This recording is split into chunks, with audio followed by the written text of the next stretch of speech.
Hi, Yewande here. I hope you are staying safe and keeping well.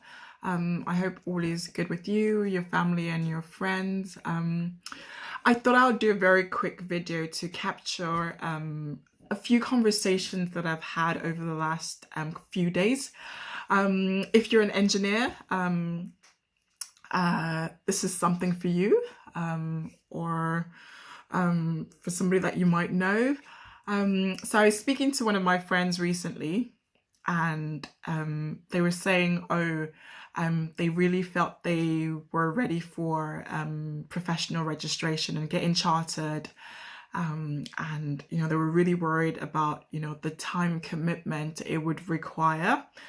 And I kind of suddenly thought, if you're like me and quite a number of people, in these unprecedented times and you're working from home and not having to do that, hour of travel into work and back, or even 2 hours into work and back, this is a great opportunity for you to claim back that time and potentially put it towards getting chartered.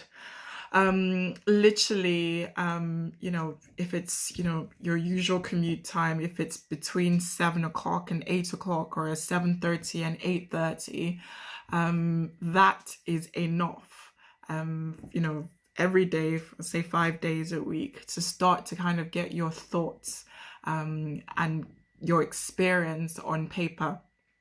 So a lot of people, worry about career progression in engineering, and worry about being able to prove their competence and their skills.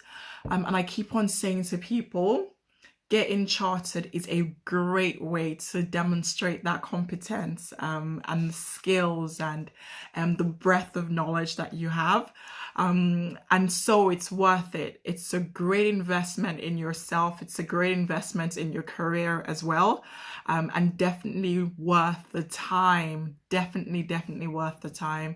It's a bit crazy at the moment. And honestly, a lot of people, including myself, need that break from all the madness that's happening. And what better time to reflect on what I'm sure has been an incredible career so far, and really kind of going back in throwbacks to your first year as an engineer, or a technician, your second year, third year, and remembering and recounting all that you did in those years. The process of getting chartered is not as difficult as a lot of people think it is. The first thing is obviously demonstrating the competences as laid out in, the Engineering Council guidelines. And that's an easy thing to do as well. Obviously, you have to be registered with an engineering institution. So I would say, if you're not registered with an engineering institution, look out, see what's there, see what, ticks your boxes, see what applies to your skills and your experience so far. And look to see what engineering institution is best for you.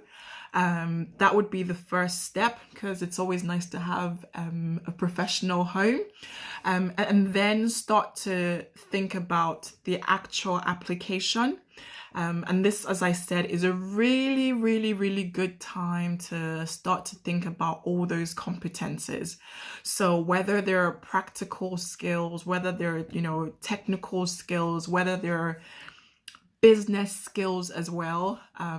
It's potentially time for you to reflect on all those experiences, and start to think about how you would write and demonstrate that you've actually attained and gained those skills and knowledge.